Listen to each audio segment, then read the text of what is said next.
안녕하십니까. 맥체인 성경 읽기 신명기 17장, 시편 104편, 이사야 44장, 요한계시록 14장. 첫 번째, 신명기 17장 공의와 왕권에 대한 기준. 본문 이해에 도움이 되는 배경과 맥락을 소개합니다. 신명기 17장은 이스라엘 사회의 질서와 통치를 위한 공의의 구조와 왕정 제도의 원칙을 제시합니다. 먼저 우상 숭배와 같은 중대한 죄에 대한 공정한 재판 절차를 명시하며 판결하기 어려운 일이 생기거든 내 하나님 여호와께서 택하실 곳으로 올라가서 결정하라고 명령합니다. 이는 공의가 하나님의 율법에 근거해야 함을 보여줍니다. 14절부터는 이스라엘이 왕을 세울 경우의 조건을 다루며 왕은 내 형제 중에서 한 사람을 할 것이요 많은 말을 구하지 말 것, 병마를 많이 두지 말 것, 여자를 많이 두지 말 것, 은금을 많이 쌓지 말 것 등 통치자의 도덕성과 신앙적 절제를 강조합니다. 또한 왕은 율법책을 가까이 하며 날마다 읽고 지켜야 하며 이것이 하나님 통치 아래 백성을 섬기는 왕의 모습이라는 점을 분명히 합니다.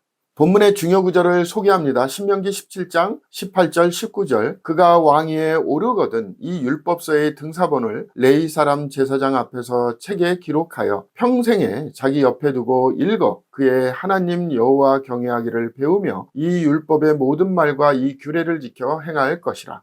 본문을 적용하는 데 도움이 되는 가이드라인입니다. 오늘날 우리는 어떤 지도자이든 하나님의 말씀 아래 설 수 있도록 기도하고 분별해야 합니다. 진정한 리더십은 권력이 아니라 말씀에 순종하는 자세에서 나옵니다. 모든 위치에서 우리는 왕이 아닌 종으로 부르심을 받았다는 사실을 기억하고 말씀을 중심에 두는 삶을 살아야 합니다. 말씀이 삶의 기준이 될 때 우리는 참된 공의와 경외의 삶을 살 수 있습니다.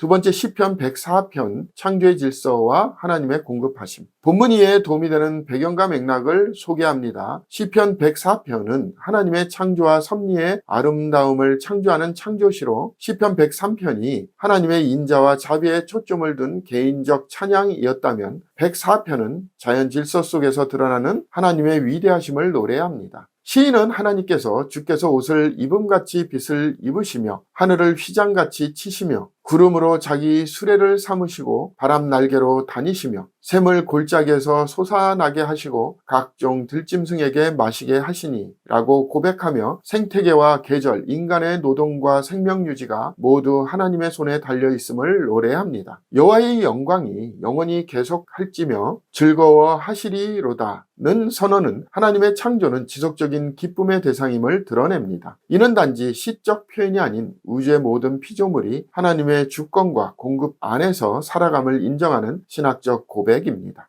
본문의 중요 구절을 소개합니다. 시편 104편 30절 31절 주의 영을 보내어 그들을 창조하사 지면을 새롭게 하시나이다. 여호와의 영광이 영원히 계속할지며 여호와는 자신에게 행하시는 일들로 말미암아 즐거워하시리로다. 본문을 적용하는 데 도움이 되는 가이드라인입니다. 오늘날 우리는 자연이 하나님의 작품이며 인간의 필요를 채우는 모든 공급이 그분의 손에서 나온다는 사실을 기억해야 합니다. 피조물의 아름다움은 창조주의 영광을 드러내는 찬양이며 우리는 이를 감상할 뿐 아니라 지켜야 할 청지기입니다. 창조의 질서를 존중하고 하나님의 섭리에 감사하는 삶이야말로 진정한 예배입니다. 하나님은 오늘도 세상을 새롭게 하십니다.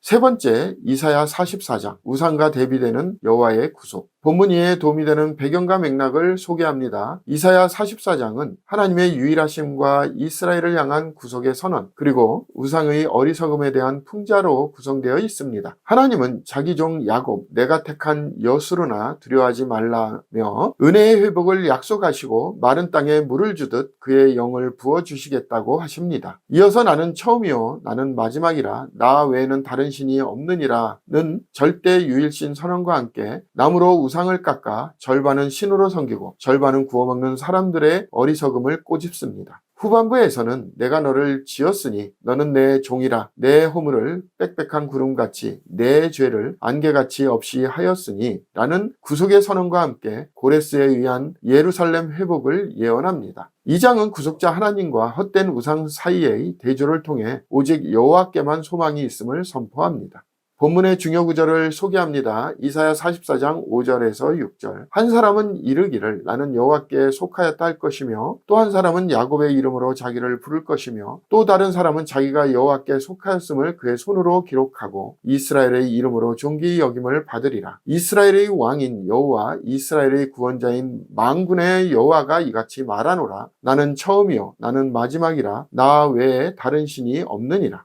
본문을 적용하는 데 도움이 되는 가이드라인입니다. 오늘날 우리는 겉으로는 신을 섬기면서도 삶의 중심에서는 수많은 현대적 우상에 절하고 있는 모순을 돌아보아야 합니다. 진정한 하나님은 비교 불가한 유일한 구속자이시며 우리가 붙들 분은 오직 그분뿐입니다. 하나님은 죄를 기억하지 않으시고 새롭게 하시는 분이시며 우리는 그 구속의 은혜 안에서 살아야 합니다. 헛된 신을 버리고 살아계신 하나님께 돌아오는 것이 오늘날 진짜 회개입니다. 오늘의 마지막 본문 요한계시록 14장 어린 양과 환란의 성도들. 본문 이해에 도움이 되는 배경과 맥락을 소개합니다. 요한계시록 14장은 짐승의 통치와 심판 사이에 끼어진 구속받은 자들의 찬양과 심판의 경고를 다룹니다. 먼저 어린 양이 시온산에 섰고 그와 함께 14만 4천이 서 있는데 말씀은 요한계시록 7장의 14만 4천과 동일 인물로 이해되며 이들은 하나님의 인침을 받고 세상 속에서도 순결하게 주를 따르는 환란기 중 신실한 자들입니다. 이어 새 천사의 메시지를 통해 영원한 복음을 가졌더라. 짐승과 그의 우상에게 경배하지 말라. 그들이 수고를 그치고 시리니 이는 그들의 행한 일이 따름이라. 는 심판과 위로의 메시지가 선포됩니다. 마지막으로 땅의 추수를 통해 하나님의 심판이 임박했음을 상징적으로 보여줍니다. 이 장은 종말적 승리, 참된 경배의 대상, 심판의 확실성을 강조합니다.